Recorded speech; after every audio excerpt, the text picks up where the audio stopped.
ಮನುಷ್ಯನ ಜೀವ ಹೇಗೆ ಶುರುವಾಗುತ್ತೆ ಅಂತ ಯಾವತ್ತಾದ್ರೂ ಯೋಚನೆ ಮಾಡಿದ್ದೀರಾ? ಬನ್ನಿ, ಈ ಒಂದು ವಿಶ್ಲೇಷಣೆಯಲ್ಲಿ ನಾವು ಮನುಷ್ಯರ ಸಂತಾನೋತ್ಪತ್ತಿಯ ಈ ಅದ್ಭುತ ಪಯಣವನ್ನೊಮ್ಮೆ ನೋಡೋಣ. ಅಂದ್ರೆ, ಒಂದು ಜೀವದ ಸೃಷ್ಟಿಯಿಂದ ಹಿಡಿದು ಅದನ್ನ ನಿಯಂತ್ರಣ ಮಾಡುವವರೆಗೂ ಎಲ್ಲವನ್ನೂ ಒಂದೊಂದಾಗಿ ಅರ್ಥ ಮಾಡ್ಕೊಳ್ಳೋಣ.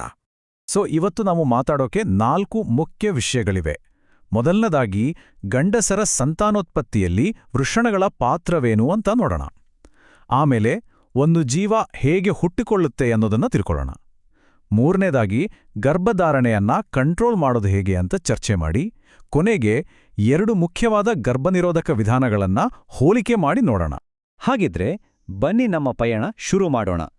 ಸಂತಾನೋತ್ಪತ್ತಿಯ ಬೇಸಿಕ್ಸ್ ಅರ್ಥ ಮಾಡ್ಕೋಬೇಕು ಅಂದ್ರೆ ಮೊದಲು ನಾವು ಗಂಡಸರ ಸಂತಾನೋತ್ಪತ್ತಿ ವ್ಯವಸ್ಥೆಯ ಒಂದು ಬಹಳ ಮುಖ್ಯವಾದ ಭಾಗ ಅಂದ್ರೆ ವೃಷಣಗಳ ಬಗ್ಗೆ ತಿಳ್ಕೋಬೇಕಾಗತ್ತೆ. ವೃಷಣಗಳಿಗೆ ಮುಖ್ಯವಾಗಿ 2 ಕೆಲಸಗಳಿವೆ. ಮೊದಲನೇದು, ಸಂತಾನೋತ್ಪತ್ತಿಗೆ ಬೇಕೇ ಬೇಕಾದ ವೀರ್ಯಾಣುಗಳನ್ನ ಅಂದ್ರೆ ಸ್ಪರ್ಮನ್ನ ಉತ್ಪಾದನೆ ಮಾಡೋದು. ಇನ್ನು ಎರಡನೇದು, ಗಂಡಸರ ದೈಹಿಕ ಬೆಳವಣಿಗೆಗೆ ಕಾರಣವಾಗುವ ಟೆಸ್ಟೋಸ್ಟೆರಾನ್ ಅನ್ನೋ ಹಾರ್ಮೋನನ್ನ ರಿಲೀಸ್ ಮಾಡೋದು. ಈ 2 ಕೆಲಸಗಳು ಸಂತಾನೋತ್ಪತ್ತಿ ಪ್ರಕ್ರಿಯೆಗೆ ಒಂದು ರೀತಿ ಅಡಿಪಾಯ ಇದ್ದ ಹಾಗೆ. ಓಕೆ, ವೀರ್ಯಾಣುಗಳು ಎಲ್ಲಿಂದ ಬರುತ್ತೆ ಅಂತ ಈಗ ಗೊತ್ತಾಯ್ತು. ಹಾಗಿದ್ರೆ ಫರ್ಟಿಲೈಸೇಷನ್ ಆದ್ಮೇಲೆ ಏನಾಗುತ್ತೆ? ಬನ್ನಿ ಆ ಪ್ರಕ್ರಿಯೆಯನ್ನ ನೋಡೋಣ. ನಿಜ ಹೇಳ್ಬೇಕಂದ್ರೆ ಇಲ್ಲಿಂದಾನೇ ಒಂದು ಹೊಸ ಜೀವದ ಅದ್ಭುತ ಜರ್ನಿ ಶುರುವಾಗೋದು. ಈ ಸೆಕ್ಷನ್ನಲ್ಲಿ ನಾವು ಉತ್ತರ ಹುಡುಕ್ಬೇಕಾಗಿರೋ ಮುಖ್ಯ ಪ್ರಶ್ನೆ ಏನು ಅಂದ್ರೆ, ಫರ್ಟಿಲೈಸ್ ಆದ ಒಂದು ಅಂಡಾಣು ಗರ್ಭಾಶಯದಲ್ಲಿ ಒಂದು ಭ್ರೂಣವಾಗಿ ಹೇಗೆ ಬೆಳೆಯುತ್ತೆ? ಇದರ ಹಿಂದಿರೋ ಆ ಅದ್ಭುತ ಪ್ರಕ್ರಿಯೆ ಏನು? ಬನ್ನಿ ಸ್ಟೆಪ್ ಬೈ ಸ್ಟೆಪ್ ನೋಡೋಣ. ನೋಡಿ, ಒಂದು ಭ್ರೂಣದ ಬೆಳವಣಿಗೆಯಲ್ಲಿ 4 ಮುಖ್ಯ ಹಂತಗಳಿವೆ. ಮೊದಲನೇ ಸ್ಟೆಪ್ ಫಲವತ್ತತೆ, ಅಂದ್ರೆ ವೀರ್ಯಾಣು ಮತ್ತು ಅಂಡಾಣು ಒಂದಾಗೋದು. ಹೀಗೆ ಒಂದಾದಾಗ ಝೈಗೋಟ್ ಅಂತ ಕರೆಯೋ ಒಂದೇ ಒಂದು ಸೆಲ್ ಅಂದ್ರೆ ಕೋಶ ತಯಾರಾಗುತ್ತೆ. ಆಮೇಲೆ ಈ ಝೈಗೋಟ್ ಗರ್ಭಾಶಯದ ಕಡೆಗೆ ಹೋಗಿ ಅದರ ಗೋಡೆಗೆ ಅಂಟಿಕೊಳ್ಳುತ್ತೆ. ಇದಕ್ಕೆ ಇಂಪ್ಲಾಂಟೇಷನ್ ಅಥವಾ ಅಳವಡಿಕೆ ಅಂತ ಹೇಳ್ತಾರೆ. ಕೊನೆಗೆ ಹೀಗೆ ಅಂಟಿಕೊಂಡ ಆ ಕೋಶ ಪದೇ ಪದೇ ಡಿವೈಡ್ ಆಗುತ್ತಾ ಅಂದ್ರೆ ವಿಭಜನೆ ಆಗುತ್ತಾ ಒಂದು ಭ್ರೂಣವಾಗಿ ಬೆಳೆಯೋಕ್ ಶುರು ಮಾಡುತ್ತೆ. ಇಲ್ಲಿಯವರೆಗೂ ನಾವು ಸಂತಾನೋತ್ಪತ್ತಿ ಎನ್ನೋದು ನೈಸರ್ಗಿಕವಾಗಿ ಹೇಗೆ ನಡೆಯುತ್ತೆ ಅಂತ ನೋಡಿದ್ವಿ. ಸರಿ, ಈಗ ಇದನ್ನ ಕಂಟ್ರೋಲ್ ಮಾಡೋಕಿರೋ ವಿಧಾನಗಳ ಬಗ್ಗೆನೂ ಸ್ವಲ್ಪ ತಿಳ್ಕೊಳ್ಳೋಣ. ನಾವು ಗರ್ಭನಿರೋಧಕ ವಿಧಾನಗಳ ಬಗ್ಗೆ ಮಾತಾಡೋಕ್ಕೂ ಮುಂಚೆ ಅದರ ಅರ್ಥ ಏನು ಅಂತ ಕ್ಲಿಯರ್ ಮಾಡ್ಕೊಳ್ಳೋಣ. ತುಂಬಾನೇ ಸಿಂಪಲ್ ಆಗಿ ಹೇಳೋದಾದ್ರೆ, ಗರ್ಭಧಾರಣೆಯನ್ನ ತಡೆಯೋಕೆ ಬಳಸುವ ಯಾವುದೇ ವಿಧಾನ ಅಥವಾ ಸಾಧನಕ್ಕೆ ಗರ್ಭನಿರೋಧಕ ಅಂತಾರೆ. ಸರಿ, ನಮ್ಮ ಈ ಚರ್ಚೆಯ ಕೊನೆ ಹಂತಕ್ಕೆ ಬಂದಿದ್ದೀವಿ. ಇಲ್ಲಿ ನಾವು 2 ಮುಖ್ಯವಾದ ಗರ್ಭನಿರೋಧಕ ವಿಧಾನಗಳನ್ನ ಕಂಪೇರ್ ಮಾಡೋಣ. ಒಂದು ಸರ್ಜಿಕಲ್ ಅಂದ್ರೆ ಶಸ್ತ್ರಕ್ರಿಯೆ ವಿಧಾನ, ಇನ್ನೊಂದು ಮೆಕ್ಯಾನಿಕಲ್ ಅಂದ್ರೆ ಯಾಂತ್ರಿಕ ವಿಧಾನ.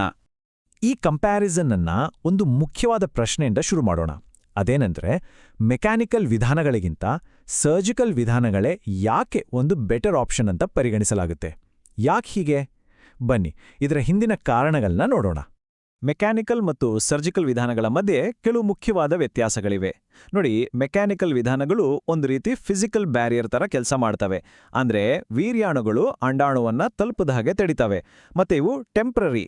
ಆದ್ರೆ ಸರ್ಜಿಕಲ್ ವಿಧಾನಗಳು ಹಂಗಲ್ಲ, ಅವು ಗ್ಯಾಮೆಟ್ಗಳ ಸಾಗಣೆಯನ್ನೇ ಪರ್ಮನೆಂಟ್ ಆಗಿ ಬ್ಲಾಕ್ ಮಾಡ್ಬಿಡ್ತವೆ. ಇನ್ನೊಂದು ವಿಷಯ ಅಂದ್ರೆ, ಮೆಕ್ಯಾನಿಕಲ್ ವಿಧಾನಗಳು ಎಷ್ಟು ಎಫೆಕ್ಟಿವ್ ಅನ್ನೋದು ಅದನ್ನ ಸರಿಯಾಗಿ ಬಳಸೋದ್ರ ಮೇಲೆ ಡಿಪೆಂಡ್ ಆಗಿರುತ್ತೆ. ಆದ್ರೆ ಸರ್ಜಿಕಲ್ ವಿಧಾನಗಳು ತುಂಬಾನೇ ಎಫೆಕ್ಟಿವ್, ಮತ್ತೆ ಇಲ್ಲಿ ಬಳಸೋರ್ ತಪ್ಪಿಂದ ಫೇಲ್ ಆಗೋ ಚಾನ್ಸೇ ಇರಲ್ಲ. ಹಾಗಿದ್ರೆ ಸರ್ಜಿಕಲ್ ವಿಧಾನಗಳನ್ನೇ ಯಾಕೆ ಬೆಸ್ಟ್ ಅಂತಾರೆ ಅನ್ನೋದಕ್ಕೆ 3 ಮುಖ್ಯ ಕಾರಣಗಳನ್ನ ಕೊಡ್ಬೋದು. ಮೊದಲನೇದು, ಇದು ಒಂದು ಲಾಂಗ್ ಟರ್ಮ್ ಪರ್ಮನೆಂಟ್ ಸೊಲ್ಯೂಷನ್. ಎರಡನೇದು, ಇದು ತುಂಬಾನೇ ನಂಬಿಕೆಗೆ ಅರ್ಹ ಅಂದ್ರೆ ಹೈಲಿ ಎಫೆಕ್ಟಿವ್. ಮತ್ತು ಕೊನೆಯದಾಗಿ, ಮೆಕ್ಯಾನಿಕಲ್ ವಿಧಾನಗಳಲ್ಲಿ ಆಗಬಹುದಾದ ಯೂಸರ್ ಎರರ್ ಅಂದ್ರೆ ಬಳಸೋರ ತಪ್ಪಿನ ರಿಸ್ಕ್ ಇದರಲ್ಲಿ ಇರೋದಿಲ್ಲ. ಒಟ್ಟಾರೆಯಾಗಿ ಹೇಳೋದಾದ್ರೆ, ಶಸ್ತ್ರಚಿಕಿತ್ಸೆ ವಿಧಾನಗಳು ಯಾಕೆ ಒಂದು ಉತ್ತಮ ಆಯ್ಕೆ ಅಂದ್ರೆ ಅದಕ್ಕೆ ಕಾರಣ ಅದರ ಹೈ ಎಫೆಕ್ಟಿವ್ನೆಸ್ ಮತ್ತು ಪರ್ಮನೆಂಟ್ ನೇಚರ್ ಅಷ್ಟೇ. ಸರಿ, ಈ ಇಡೀ ಚರ್ಚೆಯನ್ನ ಒಂದು ಕುತೂಹಲಕಾರಿ ಪ್ರಶ್ನೆಯೊಂದಿಗೆ ಮುಗಿಸೋಣ. ಟೆಕ್ನಾಲಜಿ ಇಷ್ಟೊಂದು ಫಾಸ್ಟಾಗಿ ಬೆಳೀತಾ ಇರೋ ಈ ಕಾಲದಲ್ಲಿ ಫ್ಯೂಚರಲ್ಲಿ ರೀಪ್ರೊಡಕ್ಟಿವ್ ಟೆಕ್ನಾಲಜಿ ಅಂದ್ರೆ ಸಂತಾನೋತ್ಪತ್ತಿ ತಂತ್ರಜ್ಞಾನ ಹೇಗಿರ್ಬೋದು ಅಂತ ಯೋಚನೆ ಮಾಡಿದ್ದೀರಾ? ಯೋಚನೆ ಮಾಡಬೇಕಾದ ವಿಷಯ ಅಲ್ವಾ?